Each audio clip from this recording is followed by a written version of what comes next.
Assalamualaikum warahmatullahi wabarakatuh. Perkenalkan nama saya Yulia Alpisnaga dengan NIM 0701211034. Ya baik, di sini saya akan mempresentasikan tugas UAS pemrograman mobile, yaitu Kodular dengan database Airtable. Baik, langsung saja saya akan mempresentasikannya. Pertama-tama, di sini kita membuka Airtable terlebih dahulu pada browser. Dan jika kita belum mendaftar, maka kita dapat mendaftar menggunakan akun Google terlebih dahulu. Dan jika sudah mendaftar, kita bisa langsung saja membuat tabel database. Di sini saya membuat database dengan nama tabel akademik. Di sini ada NIM, nama, prodi, dan angkatan. Baik, setelah membuat database, kita bisa langsung saja masuk ke Kodular. Di sini masih sama juga. Jika kita belum mendaftar, kita bisa menggunakan akun Google untuk mendaftar terlebih dahulu. Dan jika sudah terdaftar, kita bisa langsung membuat proyek baru dan membuat desain sesuai dengan keinginan kita. Di sini saya membuat desain data mahasiswa. Di sini ada NIM, nama, prodi, dan angkatan. Dan juga ada input, edit, delete, refresh, dan view. Lalu, bagaimana menghubungkan Airtable dan Kodular ini? Caranya adalah kita mengambil spreadsheet terlebih dahulu. Kemudian di sini saya menamainya menjadi AirCrowd. Kemudian kita mengambil APK, base ID, dan tabel name dari Airtable yang telah kita buat sebelumnya. Kemudian setelah itu kita bisa langsung saja lanjut ke bloknya. Di sini ada button input. Ketika kita ingin menginput, pada kondisi, di sini ada kondisi if, jika txt name ini kosong, maka akan muncul notifikasi masukkan data NIM terlebih dahulu. Begitu juga txt nama. Jika txt nama kosong, maka kita akan disuruh memasukkan data nama terlebih dahulu. Dan spinner prodi juga seperti itu. Ketika masih kosong, kita akan disuruh memilih prodi terlebih dahulu. Sama halnya dengan yang lain, txt angkatan juga begitu. Jika txt angkatan ini kosong, maka kita akan disuruh memasukkan data angkatan terlebih dahulu. Lalu di sini ada isIn list, string list. Di sini artinya txt name jika kita menginput name yang sama atau kita menginput name yang sudah terdaftar, maka akan muncul notifikasi NIM sudah terdaftar. Karena seperti yang kita tahu ya, bahwa NIM itu merupakan primary key. Setiap orang pasti memiliki NIM yang berbeda. Ya baik, selanjutnya create row column names. Di sini artinya NIM ini datanya diambil dari txt NIM. Nama diambil dari txt nama dan spinner prodi diambil dari prodi. Lalu yang terakhir txt angkatan diambil dari angkatan. Kemudian setelah itu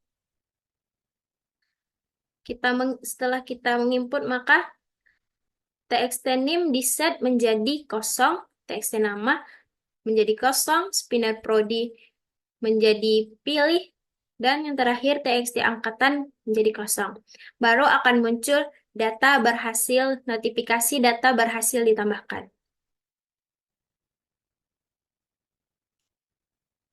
Kemudian initialize global name ini artinya ini merupakan sebuah global variabel yang berfungsi untuk menampung data dalam jumlah yang banyak. Kemudian screen 1 ini artinya saat membuka screen 1, itu akan langsung menjalankan perintah untuk menarik data NIM. Dan max record ini adalah merupakan jumlah data yang bisa ditampung. Karena seperti yang kita tahu, kalau Airtable Pre itu jumlah data maksimal yang dapat ditampung itu hanya 1.200 ya. Kemudian di sini R name. Artinya di sini kita mengisi data name ke global name. Karena data di global name ini masih kosong. Lalu saat menarik kolom name, data di kolom name akan langsung masuk ke global name. Begitu juga untuk air nama, air prodi, dan air angkatan. Kemudian di sini initialis local list ini artinya di sini kita kita memilih data mana yang akan ditampilkan pada list view. Lalu kemudian di sini ada list view. Di sini list view adalah data yang akan ditampilkan sebelum kita melakukan edit dan delete. Kemudian di sini ada button refresh ya. Button refresh ini berfungsi untuk mempercepat waktu penarikan dan ketika ada proses input dan delete. Lalu kita masuk ke button edit ya. If ini kondisi jika txt name kosong, maka jika txt name kosong, ketika kita ingin mengedit, kita akan disuruh memilih data terlebih dahulu di list view. Jika kita belum memilih data, maka kita akan disuruh memilih data terlebih dahulu. Baru kemudian button edit itu ketika kita mengklik button edit akan berubah menjadi bacaannya menjadi simpan. Dan ini sama ya, update roll by number ini berarti data name ini diambil dari txt name, nama dari txt nama, prodi dari spinner prodi, angkatan dari txt angkatan. Baru kemudian setelah itu akan muncul notifikasi data berhasil diubah ya. Kemudian txt name akan diset menjadi kosong, kemudian txt nama akan menjadi kosong, spinner prodi menjadi pilih, angkatan menjadi kosong, dan button edit yang tadi berubah menjadi simpan akan menjadi edit kembali.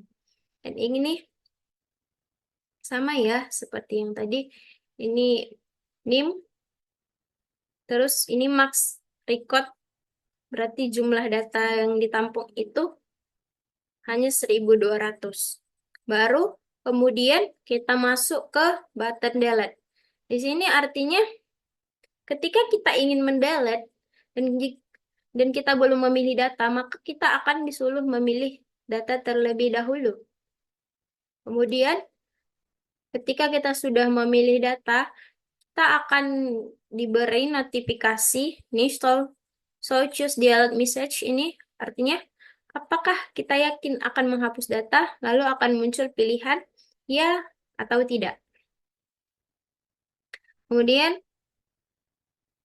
jika kita memilih ya, setelah memilih data pada list view, maka data akan muncul notifikasi data berhasil dihapus. Kemudian txt name, nama, angkatan, prodi akan diset menjadi kosong kembali. Ya baik, begitulah kira-kira penjelasan tentang blok data. Kita akan lanjutkan untuk demo hasilnya. Ya baik, selanjutnya di sini saya akan melakukan proses input, edit, dan delete pada modular dengan database Airtable. Pertama-tama saya akan memasukkan name terlebih dahulu.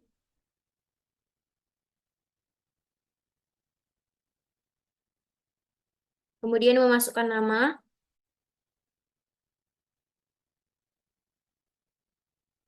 memilih prodi, dan memasukkan tahun angkatan. Lalu saya akan mengklik button input. Ya, muncul notifikasi data berhasil ditambahkan. Kemudian saya akan mengecek apakah data tersebut sudah terinput ke database. Ya, di sini data sudah berhasil diinput ke database. Kemudian selanjutnya saya akan melakukan proses edit. Untuk melakukan proses edit, kita harus memilih data pada list view terlebih dahulu. Di sini kita melihat pada list view bahwa data tadi belum ada. Disinilah gunanya button refresh. Baik, kita akan mengecek kembali. Di sini sudah tampil data yang kita input tadi. Kemudian kita akan melakukan proses edit dengan memilih data tersebut, kemudian mengklik edit, dan di sini edit akan berubah menjadi simpan. Kemudian kita akan mengubah prodinya menjadi ilmu komputer dan tahunnya menjadi 2022. Lalu kita klik button simpan kembali sampai menjadi edit. Maka notifikasi data berhasil diubah, berarti berhasil ya. Kemudian kita akan mengecek apakah pada database data tersebut sudah berhasil diubah.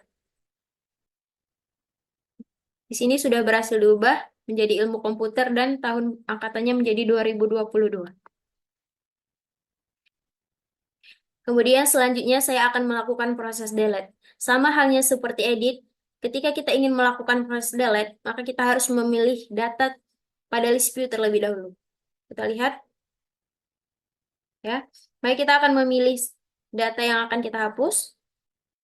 Kemudian kita mengklik button delete, maka akan muncul notifikasi apakah kita yakin akan menghapus data. Kemudian kita klik ya, maka akan muncul notifikasi data berhasil dihapus. Selanjutnya yang terakhir kita cek apakah data tersebut sudah berhasil terhapus di database. Ya, di sini sudah berhasil terhapus. Itu artinya kita sudah berhasil melakukan proses CRUD pada Kodular dengan database Airtable. Sekian dari saya. Lebih dan kurangnya saya mohon maaf. Assalamualaikum warahmatullahi wabarakatuh.